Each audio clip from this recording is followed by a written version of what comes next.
Everyone saw the post. A shiny Hall of Fame weekend graphic, a celebratory caption, and a big implication. Cheryl Reeve was at the ceremony. Except the Minnesota Lynx head coach wasn't in Springfield at all. She was on a WNBA sideline, coaching a live game roughly 3,000 miles away. Fans clocked the mismatch in minutes. Receipts started flying, and the league's official channels got roasted for one of the most avoidable optics disasters of the season. The surface-level take is that this was just a sloppy post. The reality is uglier and way more revealing.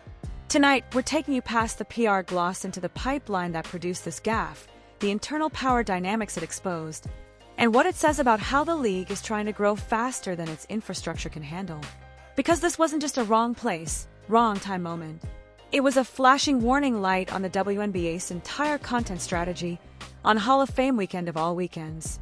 Let's lock in on the scene everyone is arguing about. Hall of Fame weekend, a high-emotion showcase for the sport. The league's official feed is pumping out congratulatory posts, highlight cuts, throwback shots, the whole nostalgia package.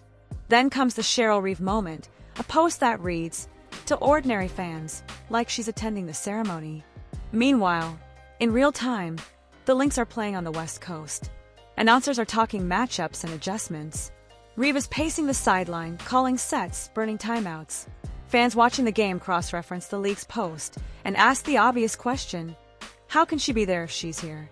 Within minutes, the timeline fills with screenshots, side-by-side receipts, and jokes about teleportation. The Lynx social team even leans into it with a playful jab, which only pours more gasoline on the mix-up. What looks like a casual congrats carousel suddenly becomes a credibility test for the league. If the official account is this off about where one of its highest-profile coaches physically is, what else is it getting wrong? Here's why this moment matters more than a caption error. The league's audience has never been more receipts literate. Fans don't just consume content, they audit it.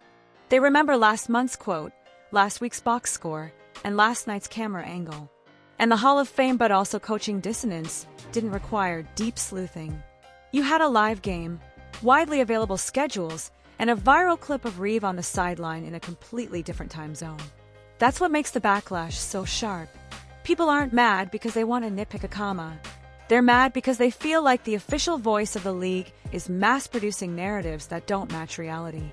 In a sport that's been fighting for mainstream respect for decades, truth in the little things, like being in the right building, becomes non-negotiable. Now let's talk about the superior reality underneath the outrage, because the real story isn't just that a bad post went up. It's the machinery that let it go up. The WNBA's content pipeline is a hybrid of centralized league messaging, sponsor-driven deliverables, and team-level brand voices that are getting sharper and funnier by the day. On marquee weekends, the pressure ramps.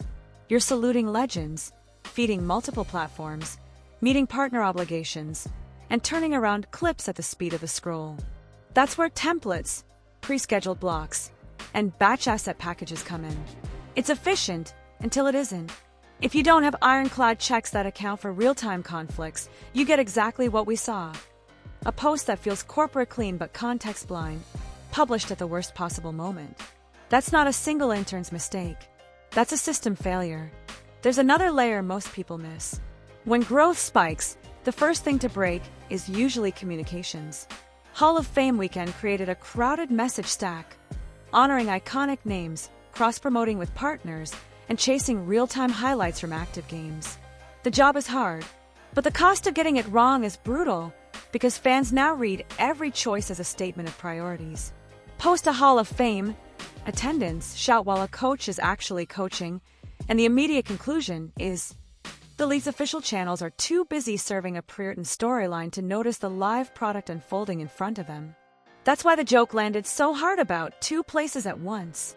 It wasn't just funny, it was symbolic. It said the official account is living in a content calendar while the teams are living in the moment. And that brings us to the single most telling outcome of the night. The teams outmessaged the league. The Lynx account took the heat shield off the fan frustration by acknowledging the absurdity and making it their punchline. That's savvy, and it's also a subtle power flex. It signals that teams are confident enough in their own brand equity to correct, or at least clown, league-level messaging when it jars with reality. That dynamic is new. For years, The WNBA needed hyper-cohesion just to get noticed. Now, with expansion markets booming and viewership surging, the league's center of gravity is diffusing.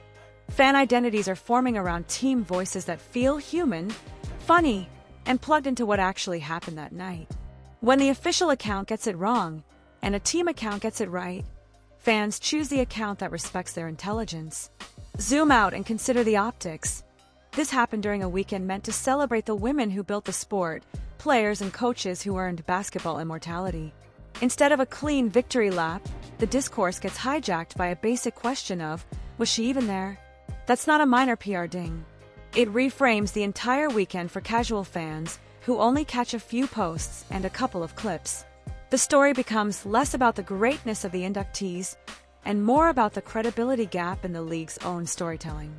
If you're a sponsor tying your brand to the Hall of Fame moment, you're not just buying impressions, you're buying trust by association. And in that sense, the gaffe taxes everybody at the table. It also exposes a tension the league has to solve: centralized narrative versus decentralized truth. Centralization is great for consistency and scale, but basketball is a local reality. It happens in arenas, at practice courts, and in post-game pressers where a coach's tone tells you more than a press release ever will. When the official voice gets crosswise with the living, breathing reality of game night, it looks like the story is being manufactured somewhere else. That's a dangerous look for a league selling authenticity, the grind, the receipts, the journey.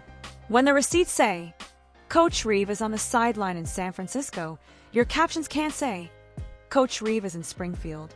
Fans will always side with the camera that's inside the arena. Now, some will argue this is a harmless clerical hiccup. Nobody got hurt. It was corrected by the internet fast. Move on.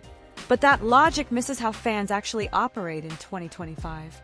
We live in a timeline where misinformation moves faster than corrections, and trust is the currency.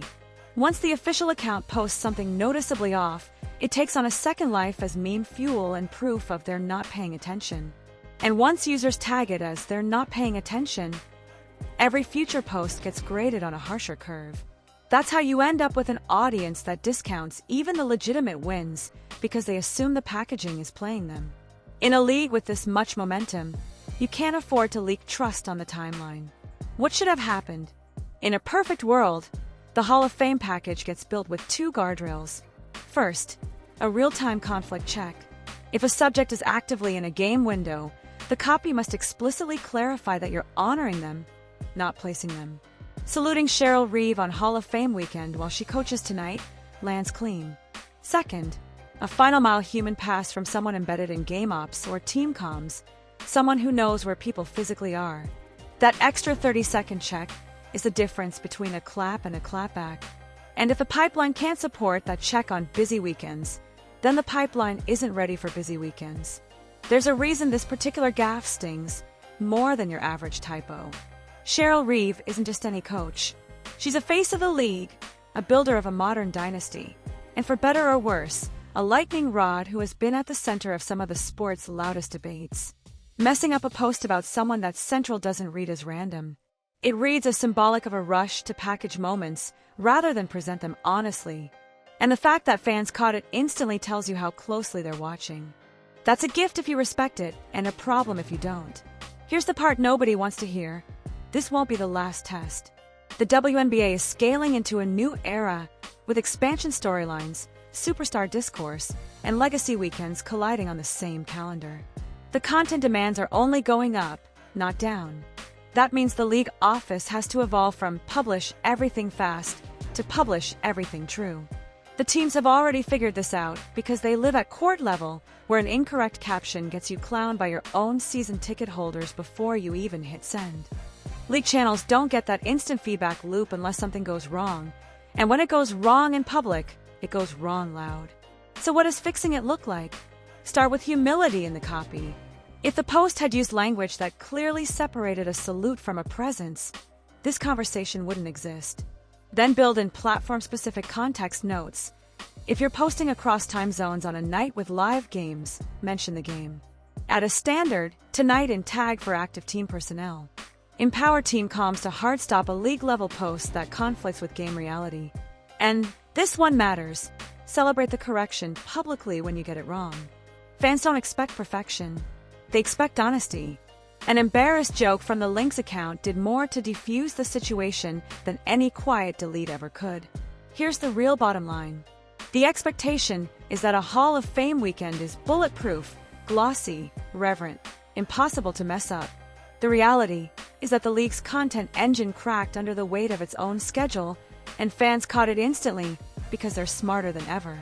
This is less about one coach and more about a new standard for how the WNBA tells its own story. If you want people to believe in the product, the storytelling has to be as disciplined as the teams on the floor.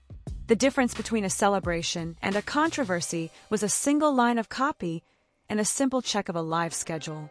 That's all it took, and that's why this moment will live longer than the post itself. If you're the league, take the free lesson. Your audience is not passive, your teams are not quiet, and your legends deserve precision. When you post about someone's place in history, be sure where they are in the present. And if you're a fan, you just saw how much power you have to hold official narratives accountable.